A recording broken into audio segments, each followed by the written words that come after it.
नमस्कार, आप देख रहे हैं बाडला एक्सप्रेस। मैं हूं दीपक बौद्ध। आपको बता दूं, मान्यवर साहब कांसीराम के जन्म दिवस के मौके पर पहले तो मैं आप सभी को बहुत बहुत शुभकामना देता हूं। और ऐसे मसीहा बार बार नहीं आते जिन्होंने इतिहास लिखकर रख दिया।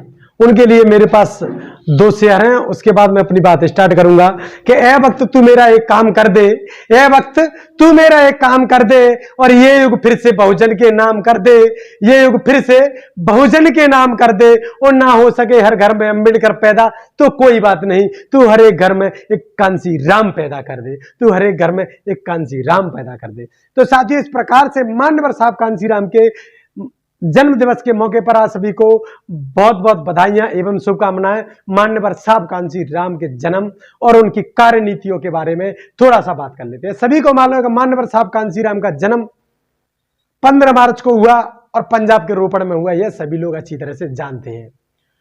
यह भी जानते हैं कि मान्यवर साहब कांसी राम ने बहुजन समाज पार्टी बनाई, बामसेप बनाई, DS4 बनाया और तमाम बहुजन समाज के लिए लड़ाइयां लड़ी।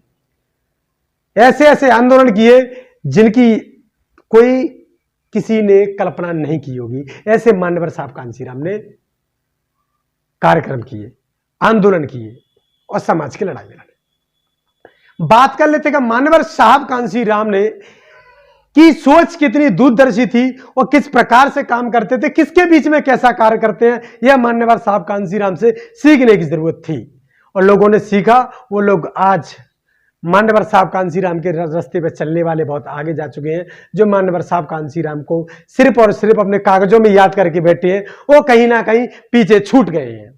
तो वहीं आपको बता दूं कि मान्यवर साहब कांसीराम की दूरदर्शी सोच के बारे में बात कर लेते हैं। मान्यवर साहब कांसीराम ने एक कार्यक्रम, मान्यवर साहब कांसीराम के जो कार्यक्रम पहले होते थे, मान्यवर साहब कांसीराम का जो जन्म दिवस मनाया जाता वो पहले बहुजन समाज के रूप में मनाया जाता, बहुजन समाज दिवस। तो बहुजन समाज दिवस कहां से शुरुआत हुई है, बात कर लेते हैं। ऐतिहासिक दिन 15 मार्च की। तो 15 मार्च का ऐतिहासिक दिन, 15 मार्च 1995 को मान्यवर साहब कांसीराम ने एक सभा की थी मद्रास के अंदर। मद्रास के अंदर मेरीना बीच पर एक विशाल सम्मेलन किया 1995 में। उसमें बहुजन समाज दिवस के रूप में मान्यवर साहब कांसीराम के जन्म दिवस को मनाया जाता था। तो वहां पर इतनी भीड़ हुई कि लोग देखते रह गए कि आखिर आ कौन गया है। उस समय मद्रास के अंदर करने के बाद मान्यवर साहब कांसीराम 1996 में एक विराट रैली मध्य प्रदेश के अंदर भोपाल में TT नगर में आयोजित की।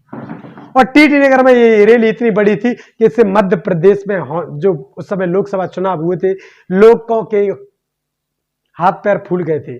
उस समय के मुख्यमंत्री हाहाकार मच गई थी। मान्यवर साहब कांसीराम का जन्म दिवस TT नगर में मनाया गया। बहुजन समाज दिवस के रूप में मनाया जाने वाला मान्यवर साहब कांसीराम एक ऐसा जन्म दिवस जो बहुजन समाज दिवस के रूप में मनाया जाता। वहीं आपको मालूम, मान्यवर साहब कांसीराम ने बहुजन समाज पार्टी की तरफ से फिर एक मेला लगाया। मान्यवर साहब कांसीराम ने एक मेला लगाया, वो लगाया था मध्य प्रदेश के शहडोल में, जिसको कहा गया विशाल आदिवासी रेला, विशाल आदिवासी मेला कहा गया। और मध्य प्रदेश के शहडोल में यह लगाया गया। लेकिन उसकी शुरुआत जिस ढंग से हुई वो बहुत ही शानदार तरीके से मान्यवर साहब कांसीराम ने डिजाइन किया और उसके मध्य प्रदेश के बड़े बड़े नेता उसमें शामिल हुए। और आपको बता दूं कि उस समय की जो राजनीति मान्यवर साहब कांसीराम ने 1997 में जो की थी, उधर मध्य प्रदेश में बसपा का बाहुल्य बहुत बड़ा हुआ था।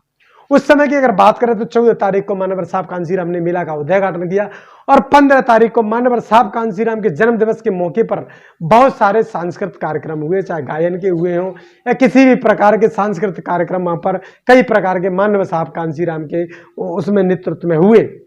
आदिवासियों के जो भी मेले लगते हैं, आदिवासियों ने जिस प्रकार जो उनकी नृत्य कला है उसके आधार पर मेले लगाए गए। वहीं आपको बता दें, जो समापन हुआ विशाल जनसभा के रूप में 16 मार्च को मान्यवर साहब कांसीराम ने विशाल जनसभा करके, यानी ये मेला 3 दिन का था। और 3 दिन में जो शहडोल के अंदर भूचाल आया, उसे देखकर लोग तंग रह गए थे, ये कांसीराम कौन आ गया। तो मान्यवर साहब कांसीराम की उस दूरदर्शी सोच को लेकर मान्यवर साहब कांसीराम के जन्म दिवस पर लगाए जाने वाले मेले आजकल बंद हो गए हैं। और बंद हो गए तो उसके रिजल्ट भी आप सभी लोग देख रहे हैं कि मान्यवर साहब कांसीराम की जो रणनीति थी उस पर चलने के बाद क्या हमें मिल रहा और उस पर ना चलने के बाद बहुजन समाज पार्टी को क्या मिला। तो मिलते हैं अगली खबर में, तब तक वीडियो को देखते रहिए, चैनल को ज़्यादा से ज़्यादा सब्सक्राइब करिए और वीडियो पर कमेंट करना, अपनी राय देना ना भूलें। मैं सभी के बीच में आप फिर से उपस्थित होता रहूँगा। आपका भाई, आपका बेटा दीपक बौद्ध, आप सभी का बहुत बहुत धन्यवाद।